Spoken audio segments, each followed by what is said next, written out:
don't come to the Canary Islands in 2026, according to Fodor, the travel experts who have put Canary Islands number 2 on the no travel list.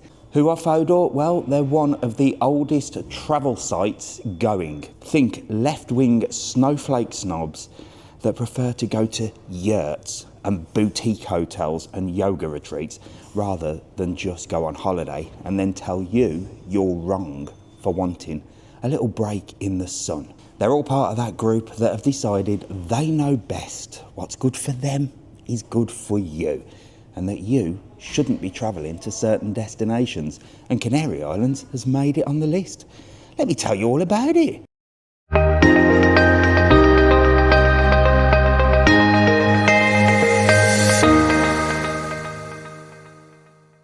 This all comes off the back of the anti-tourism protests, which we've already said were not anti-tourism. The fact of the matter is, people don't have anywhere to live, and that is all it is. Is that your fault as a tourist, or is it the fault of those in charge that won't take accountability for it, can't blame the citizens, and think, who can we blame for this problem? I know, we'll blame the tourist. Fodor are all part of the same clique. They're all in it together, these lot. These same people that work in the tourist departments of the government, and these journalists that work for Fodor. I mean, have you seen them? Jeremy and Penelope, who have their oat milk latte every single morning because, God forbid, they drink dairy. These are the same people that are saying you are booking holidays based on how sustainable hotels are and if they use paper straws and not plastic straws. Like in 2026, when we're getting stiffed every time we go to the supermarket, we are going to pay a little bit extra for a hotel just because it's sustainable. It's really strange, isn't it, that they keep pushing this sustainability, where the only thing that isn't sustainable is the fact that you can't go to the supermarket anymore without taking out a second mortgage. Should the Canary Islands be worried? Well, I don't think so, because Fodor is more an American publication.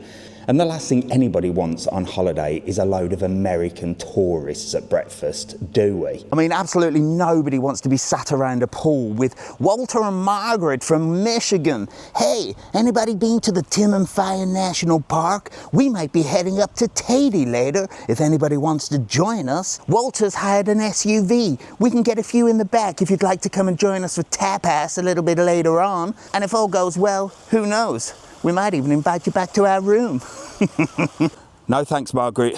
You go back to your Fodor book and look at the most sustainable places you can visit on your next holiday around the world, and leave us lot just to relax and have a couple of beers around the pool. So thanks, Fodor. If you're keeping them type of people away from the Canary Islands, I'm all for you.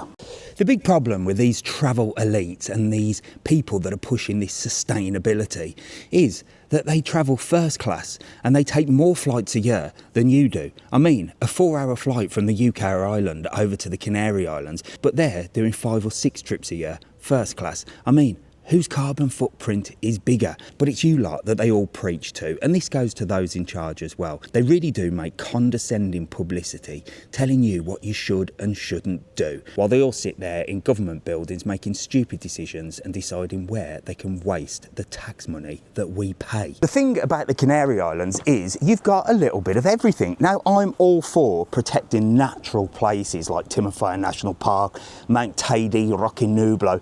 These are beautiful, stunning places.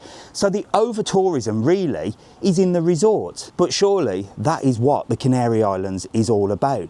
We want people in the resorts. If you go to the national parks, yes, they're busy for 2 or 3 months of the year, but for the rest of the year, they're hardly oversaturated. The one thing they've done to tackle the problem of too many people visiting these beautiful places is to whack the price almost double since we all got locked down and got told to wear masks. No changes to dealing with queues and to dealing with problems and to dealing with issues. No, just a double increase. Even the camel rides here in Lanzarote went from €11 to 22. I mean, just how much of that is going towards the camels and going towards sustainability?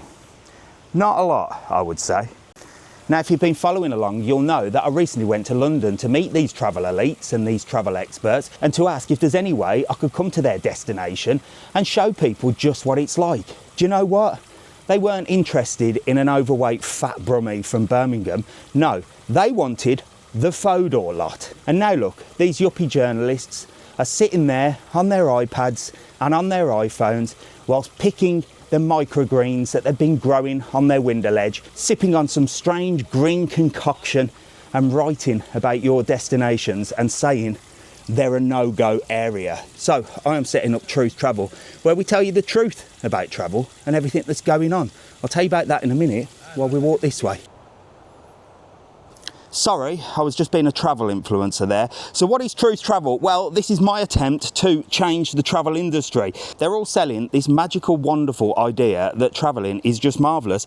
It is if you're a journalist for Fodor, because what you do is you go for lunch with the same muppets that are sat in the government buildings, eating the same fermented goat's shite.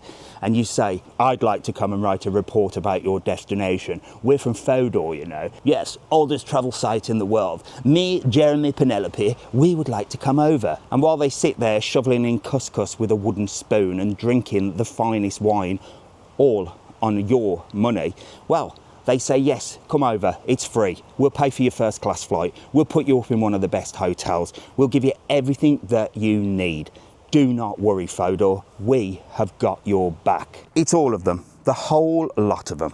They've never been on a Ryanair flight in their lives. They always fly first class, they always fly business, and then they always preach to you that you shouldn't be travelling as much because of your carbon footprint. I, for one, am sick of it. Let's face it, the reality of travel, unless you are minted, is bloody stressful. You got to grab your kids, you got to grab your wife, you got to grab your family, you got to pack your whole life into a suitcase for 2 weeks. And remember what to pack. You need to get to the destination. You more than likely have to sit on a plane with your knees halfway up your bloody arse with screaming kids, horrible people. God forbid you sit next to somebody that wants to talk to you the whole flight. And God forbid you're sat in between Margaret and Walter. Well, by the time you arrive, you're about 100 quid lighter and you are super, super stressed. But once you do get here and you see this beautiful sun, well, that's your holiday, isn't it? But it's not fun getting there. So let's stop selling this travel dream that travel is luxury. It's only luxury if you've got loads of cash, you're flying first class or business, and you're the same condescending, jumped up, lefty snowflake idiots that work for Fodor that want to tell you lot that sustainability, that carbon footprint, and everything else going on around the world that we don't actually see is your fault. You couldn't write this, could you? I, for one, am absolutely fed up of it. And of course, the Daily Mirror got hold of it and have run loads of news reports about how the Canary Islands is on the no travel list. The no travel list of who? This lot? I don't think so. I mean, this will give you an idea of the overtourism we've got here in Lanzarote. Rant, isn't it? Reminds me of central London. The likes of the mainstream media and Fodor think they're being clever. Well, Fodor think they're doing a good thing. The mainstream media just want clicks, don't they? But the Canary Islands has had so much stupid press this year, it is getting ridiculous. Yes, there were protests. No, they were not about over-tourism. Yes, I went on the protests, and no, not one person said they didn't want tourists here in the Canary Islands. Why? Because everybody that lives here pretty much survives on what the tourists bring. What the problem is, and I'll go back to the beginning, is the housing. Airbnb, Booking.com, all the places have been rented out for holiday homes. Landlords have no protection. They would rather rent their properties out to you lot for a week than put a family in there that can live there for a week and then not pay rent for 2 years. Also, there's a lot of derelict buildings around because those in charge made some snidey little deals and now they're just sat there empty. In fact, people are living and squatting in there. So yes, we have a housing problem, but isn't that worldwide? There's a lot of places that have a housing problem. And as for over-tourism and overpopulation, have you ever took time to look out of the window on a plane and look down? There is so much space, it's ridiculous. But the problem is, we're all confined into these tiny little places. And that's why you get the impression of everything being overpopulated and busy. It's not. It's just that these lot have put us all in this one little cluster and we do feel a little bit claustrophobic, don't we? That is why we go on a week or 2 week holiday to wherever we want, Fodor. And if you don't like sangria, beer, beaches, pub quizzes and anything else that some people do like, well, that's all right. You go and enjoy your yoga retreat, post your Instagram story to say that you've been trekking around Kenya and sleeping in a tent, when realistically you've been stopping in the best 5-star hotels, supping on champagne, caviar, cocktails and all that nonsense, all on the cost of those in charge that invited you over. And who's paying for that? The taxpayer. Unbelievable. Global warming, sea levels rising, disaster on the horizon. We've been hearing it for years. At school we were told to stop spraying deodorant cans. Whatever happened to the hole in the ozone layer? I'll have no idea. But while these lot preach about things that we can't see to make more money out of us, hike the prices up in the supermarkets to make you buy an electric car, well, they don't deal with the things that you can actually see, do they? And before you say, here he goes again about love locks, well, this is an environmental problem. It's been sat like this for almost a year. I have done many a video on this. I even made the mainstream media. God bless the Sun, because they actually did a really good report about these love locks. Look at the state of these. This is right in front of everybody's eyes. And this is what tourists shouldn't be doing, should they? Buying plastic locks, love locks, and leaving this monstrosity for someone to pay for and clean up. Well, when they actually do. But no, this is not the problem. This is too difficult to solve. What we will solve is plastic straws. What we will do is hike the prices of hotels, because we'll make them use eco-friendly detergent, because you lot are all looking for that when you book your holiday. Yes, when you go in on booking.com and that little symbol comes up and says a sustainable hotel, an eco-friendly hotel, I'm sure you're all sat there on the sofa like good little citizens saying, Bob, don't book that cheap one. Wait, I've found another one. This hotel uses recycled bog roll for their plates, cups, cutlery and everything. We have to go here. It's 150 quid more, but we're saving the planet. Just remember, all these problems are yours to solve, not theirs. These lot can't even solve this. Me and you could have this fixed in a day with a few power tools, couldn't we? I might actually do it, I don't know. So there you go. Don't come here in 2026. Listen to Fodor. We are full. You are not welcome. Go somewhere else.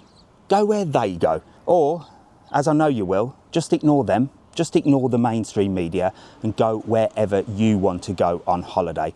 The Canary Islands is open 365 days a year. Everybody's welcome, apart from those that work for Fodor. You lot can go to the places you want to go to, because the further you are away from normal people like me and you lot watching this, the better. Enjoy your vegan soup, your lentils, your quinoa and your glass of cow piss, and stay away. That is my message to you.